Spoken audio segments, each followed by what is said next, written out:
Good morning, everyone. It is Wednesday, the 18th of October, 2023. I'm Graham Hughes. This is Morning Brew on Labour Social. Welcome, welcome.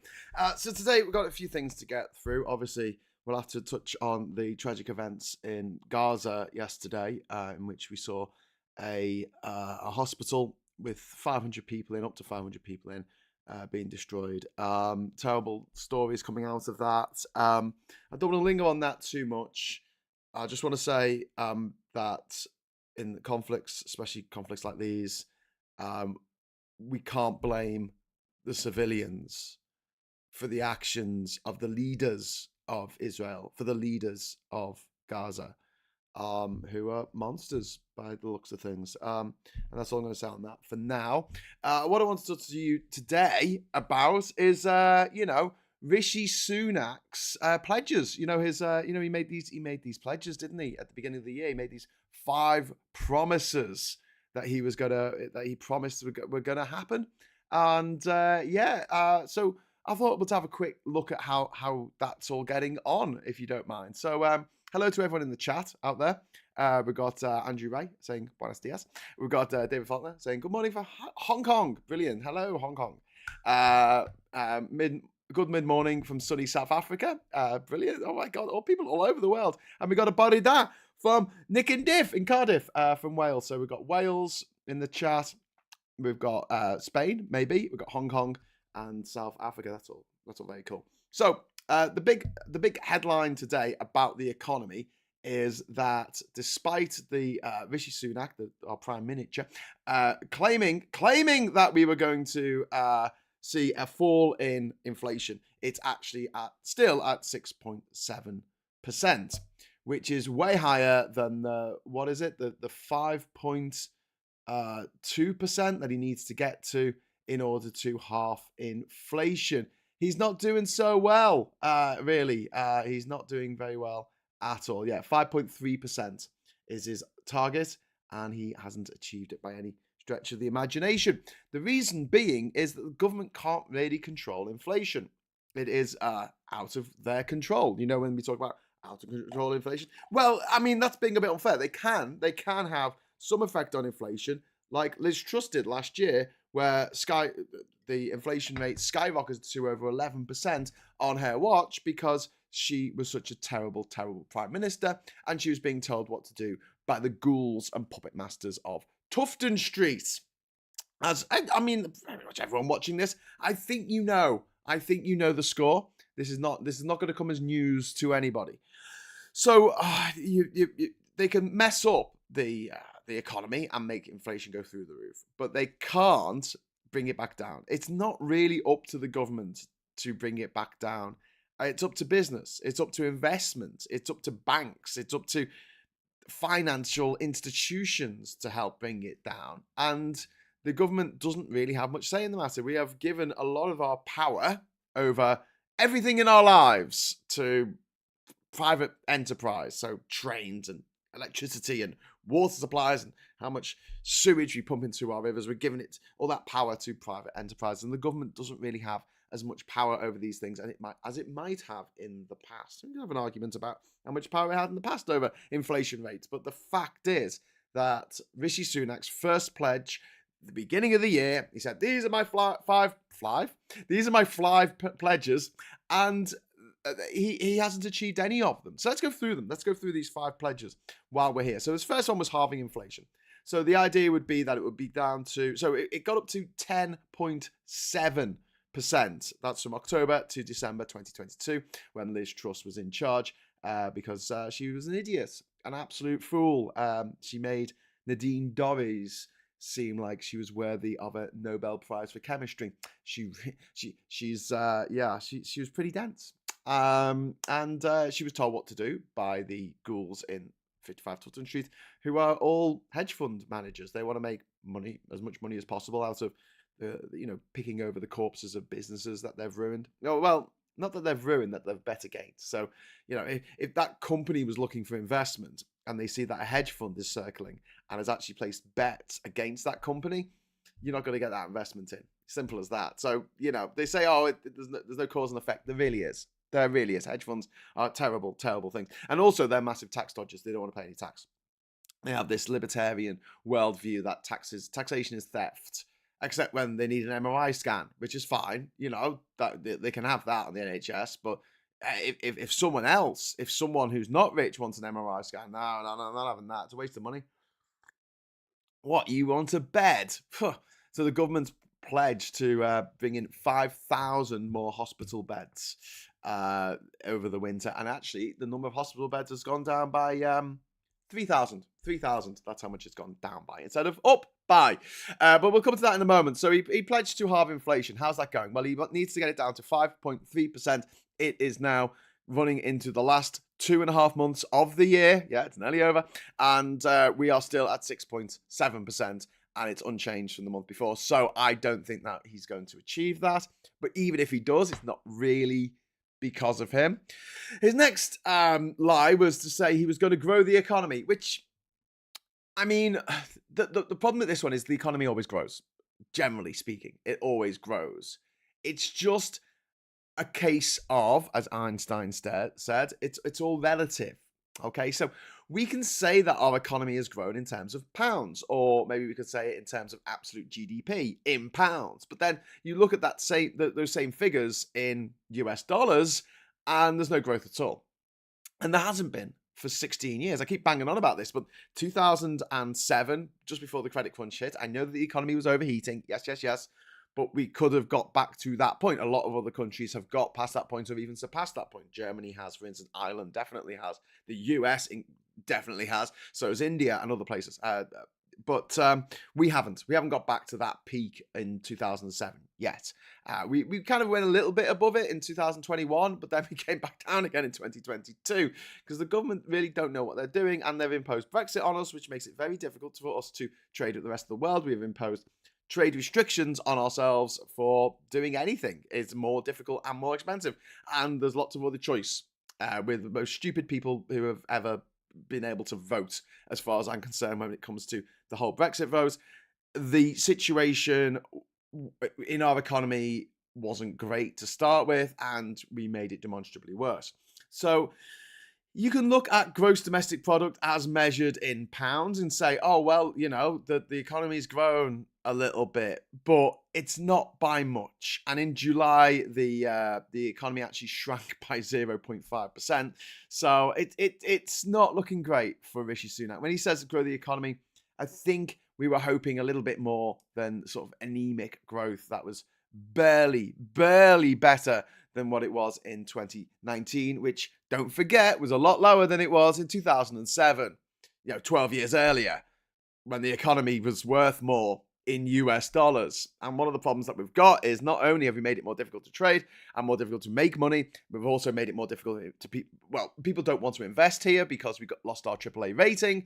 And also the amount of money that you could get, the amount of euros you could get, the amount of dollars you could get for your pound has decreased because of Brexit. So, yeah, you can either have Brexit or a functioning economy. You can't have both. But, at least we've got those blue passports and bendy bananas, because that's the important thing. Hi, Grandad. Sorry, a bit ageist there. Anyway, debt falling. So this is another good one. This is his third pledge. He was going to make debt fall. It was going to fall like I don't know, rack concrete from the ceiling of a elementary school, junior school, even. Go American there. Debt falling. Let's have a look. So in August 2023, the public sector debt as a share of GDP, excluding public sector banks, if you include them, it goes over 100%, is 97.9%, which is an insane amount. When Labour left in 2010, the GDP debt to GDP ratio was around 66%, I think, and people back then were saying, oh, the debt's too high, Whoa. Now it's 100%. And those same people who are going, oh, debt's too high, they've kind of shut up, which is really weird. It's almost as though they're hideous schools who make money out of people's misery. Anyway, the next one. You're going to love this. He's going to cut NHS waiting lists. Is it now 8 million? Is it now 8 million people on waiting lists? I mean, come on. And what they're doing now is they're saying, oh, we're bringing in 5,000 new beds, and they're actually getting rid of 3,000. Jesus. And they're going to build 40 new hospitals. Do you remember them? Do you remember the 40 new hospitals that Boris Johnson promised time and time and time again? No. I mean, a couple of them got extended. 40 new hospitals. £350 million a week to the NHS. That's what, 17 billion a year to the NHS. Yeah, all right, mate. If you say so. That never happened. Right, and then my favourite, obviously, is stopping small boats. He's going to stop the small boats. So you'll be pleased to know that the year up to 27th of September this year, the number of people coming across in small boats was a mere 29,000. He's going to stop them. Imagine saying, I'm going to stop people robbing my shop.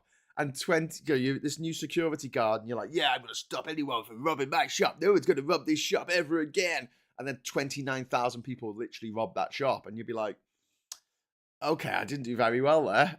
Yeah. Or there was a gig on and you were like, oh, we're going to get, no one's going to get into this gig. We built a super wall around it. No, not a single person is going to get into this gig, into this festival. And 29,000 people get in. You'll be seen as a little bit of a liability. You'll be seen as a little bit of a liar. You'll be seen as someone who's not very good at what they do. Not very good at your job, are you, Rishi? Are you? And it just goes to show that the Tories are completely useless, which we've known for a long time. But also, here's it, right? Before I just get into your comments on this matter, I think they're giving up. I think they're just giving up. I just don't care anymore. They're just like, sod it. Who gives a shit? You know. No one's going to vote for us anyway, so we might as well just ride this pony out of here, or ride this private helicopter that the taxpayer is paying for out of here, which is more applicable to this prime minister who is, he likes the high life, doesn't he? Doesn't like slumming it. He doesn't like slumming it with the rest of us. Fluffing me lines again. Someone fix the auto cue. Right, on to Grimfang Django. They say in this case there's a direct cause of inflation destabilizing the economy, energy prices. The energy prices wouldn't be so high if we had energy self-sufficiency by now. It's 2023. We've known about climate change for 50 years now. The oil companies, the dirty fossil fuel companies, the dirty, rotten fossil fuel extinction juice peddlers of the oil companies, they knew in the 70s. They knew that climate change was happening, and they basically put bets on the fact that it would happen, and it would allow them to drill more oil in the Arctic. Great stuff. Thanks, oil people. That was a good thing you did there. Thank you for not telling anyone about that thing that was going to happen, and then denying it for the next 40 years. It's not going to happen, and if it does, it's not going to be that bad. The narcissist prayer. Writ large. Anyway, yeah, energy prices. So if we had energy self-sufficiency by now, then energy prices wouldn't necessarily affect us so much. We wouldn't have to buy so much coal. Well, not coal so much, but oil and gas. Most of our gas comes from Qatar these days. And oil, we've got some North Sea oil, but not much. And it's disgusting, and it's dirty, and it's expensive to get out the ground, it's expensive to transport, expensive to get around. Whereas wind turbines and solar panels are a lot cheaper. A lot cheaper to use to generate cheap electricity. That is literally renewable. That literally, you don't have to dig anything out. You just leave them there, and you maintain them every few months, and there you go. Happy days. You should generate lots of electricity. In fact, I think 2/3 of Scotland's electricity now is wind turbines. 2/3. It's possible, with the right will, but the government has no will. The government is more upset about onshore wind farms, or just a single turbine upsetting one little NIMBY Tory voter. So much so that they'll say, okay, we're not going to build it now because one person has objected. And it was at Liz Truss who said the most depressing site in the world. It wasn't a refugee camp on the borders of Gaza. No. It wasn't anything like that. It was a field of solar panels. And so the Tory party, the Tory libertarian, free for all, say what you like, freedom of speech. You should be able to be the king of your own domain. You should be able to have your own house, and you should be able to do anything you like with the house.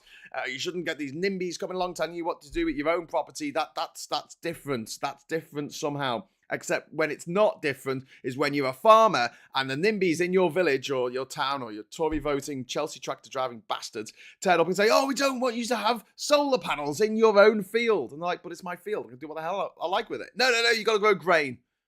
What? Well, sorry, what? Grain. You got to go grain. No, I can't go grain. I've got to make no money out of it. I'm not doing that. We want to. I don't want to drive down the road and see solar panels. It's the most depressing sight in the world. That is not like children dying. No, that's fine. Just solar panels in someone's private freaking field. This is the Tory mindset. This is why only 1% of young people are going to vote Tory in the next election. Young people aren't that stupid. Okay, moving on. Christopher says, don't miss the jump in unleaded fuel prices since the end of July. That preceded the last spike in inflation. Again, if we moved away from fuel, petrol and diesel cars, that would be a good thing, wouldn't it? But no, Rishi Sunak has kicked it back. Kick the can down the road to 2035. And also, when we say, oh, we're going to make our own oil, we're going to drill for our own oil, we're not. Most of that stuff that we're going to drill out of the ground is going to be owned by Norway anyway. But aside from that, when we buy the oil, we have to buy it at the international price of oil. We can't buy it on a special rate because we drilled it out the ground for ourselves. No, we're not that smart. I think Venezuela does that, but we don't. We go, yeah, we'll pay the international price. Well, why don't we pay a domestic price? I don't know. It's just the way it is, isn't it? Someone's got to make money.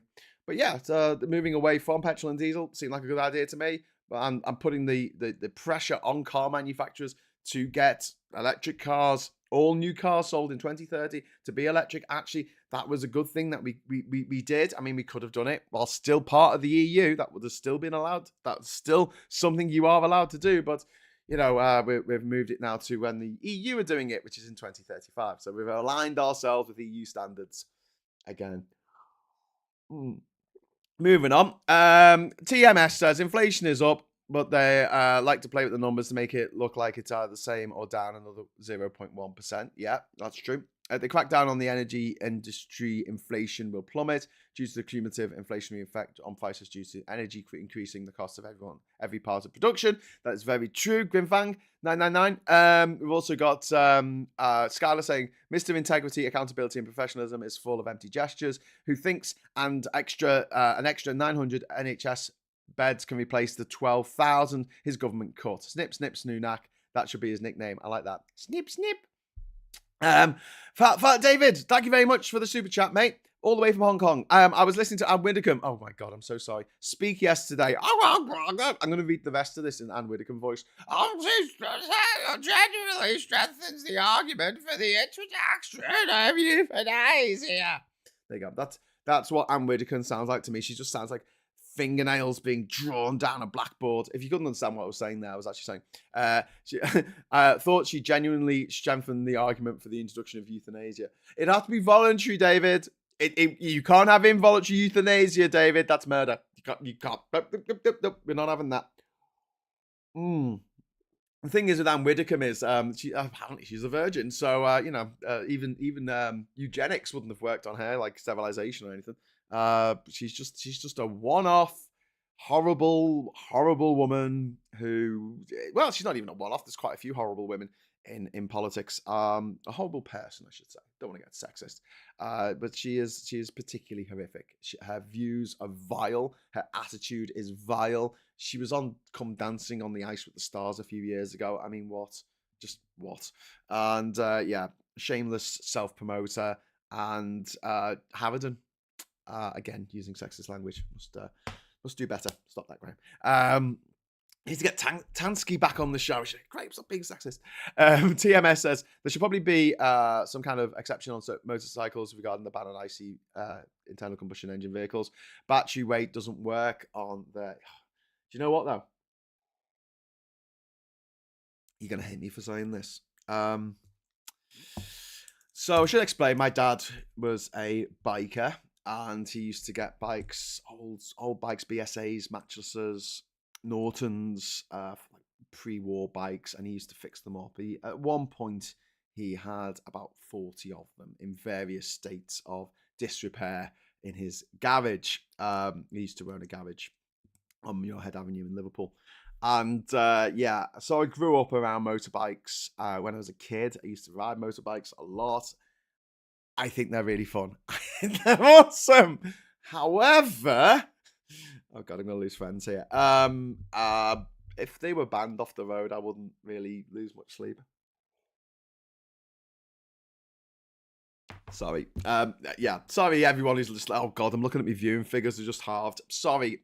It's just that they're really noisy, and I think that there's a part of me that thinks I'm just getting older, and there's another part. You know, my partner's deaf, and I have become a lot more aware of the noise of everyday life, the amount of noise pollution coming into my ears, and yeah, it's that thing of people who get a motorbike and they could get some kind of, I don't know, muffler or silencer on their motorbike to make it a bit quieter. But no, I've got a motorbike, and literally everyone needs to know that I've got a motorbike. Everyone in the village needs to know that I've got a motorbike and I'm driving it right now. Yeah, I'm a special boy. Engine goes vroom vroom. Call me a worldly cynic, but yeah, it's things like in restaurants, because obviously this affects when me and my partner go out. We can't go to a pub necessarily because she can't understand what people are saying because she's got lip read and try and hear a little bit of what people are saying with their hearing aids in. And with a lot of ambient noise, it's very difficult. So with a sort of quiet pub, or we can sit outside and then a lot of freaking smokers come and sit next to us. Bloody smokers. That's another thing. Yeah, if we're in a bar, no chance. No chance whatsoever. And then people will do that thing where, because it's in a bar and it's the music is really loud, so people are shouting louder because obviously the music loud. They've got to talk over and then they've got to talk over the sound of the other people talking louder. So the noise levels just goes up and up and up. Almost exponentially, to the point where it kind of gets a bit deafening. But also people will try and talk to Catherine, and they'll sort of lean in and try and talk into her ear, and she's like, no, step back. I need to read your lips. It makes it a bit difficult. And until everyone's taught BSL in school, which I do believe in, you know, like, why have you got a GCSE in freaking Latin that nobody speaks and nobody uses, and we don't have a GCSE in BSL? I mean, why not? Why not? I would do that. Anyway, I'm not a motorcyclist myself, says TMS, but I think there are a huge amount of them to the point where they're a massive problem for the public or the environment. I don't think. Sorry, TMS. I've read your message completely upside down there. I don't think there are a huge amount of them to the point where they're a massive problem for the public environment.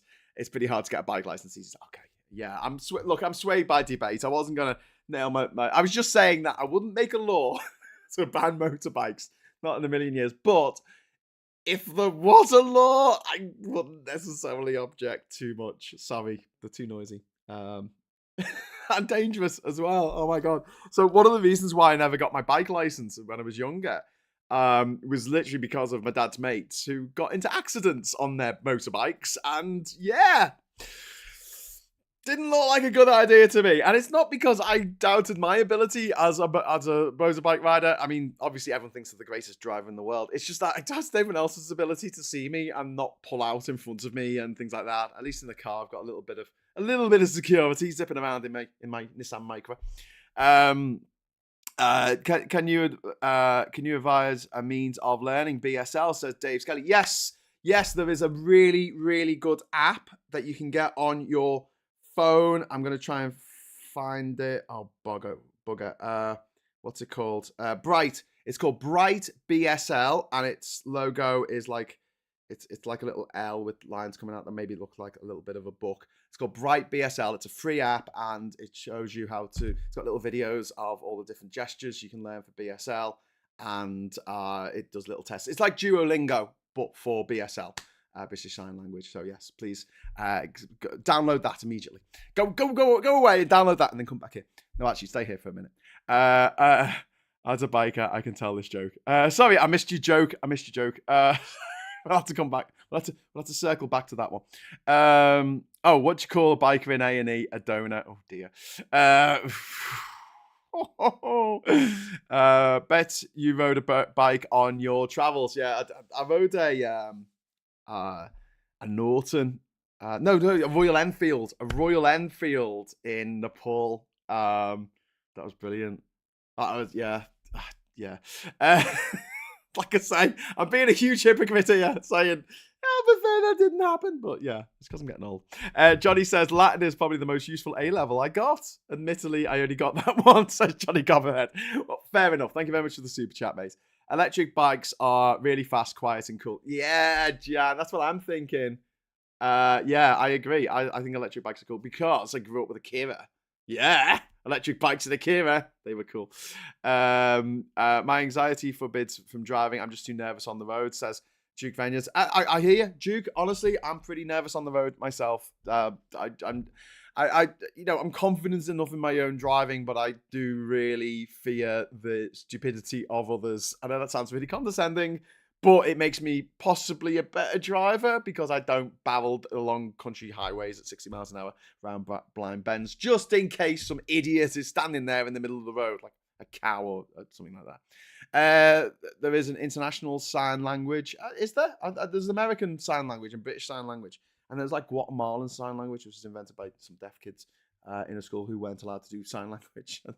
They taught themselves how to make a language up, and now that's the official sign language. I think of Guatemala. Someone looked that up. So anyway, yeah, back to Sunak's 5 pledges. So his 5 pledges were halving inflation, which hasn't happened. Growing the economy, which hasn't happened.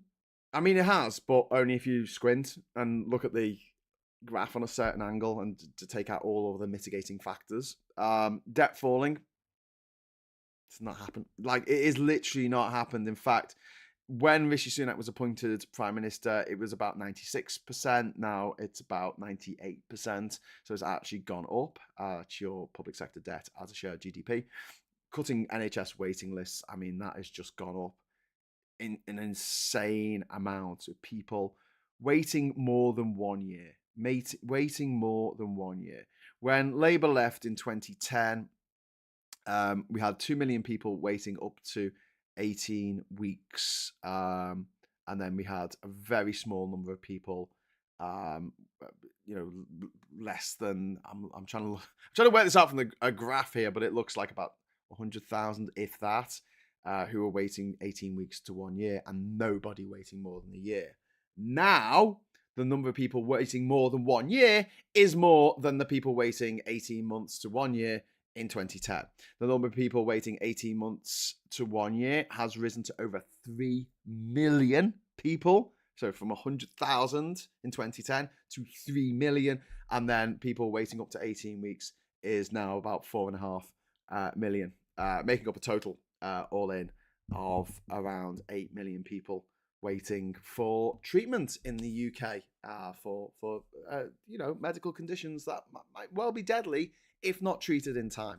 So and then there's finally stopping small boats, which he hasn't done. In fact, the only reason why the number of small boats crossing went down a little bit, maybe over the summer, is because of the weather. More than government policy, which doesn't seem to have put anybody off because the situation is still absolutely unchanged as it was years ago now under the Tories, where they got rid of the Dublin Agreement, in which they were allowed to send people who were coming across in small boats, we were allowed to send them back to France. We can't do that anymore. We have to take them.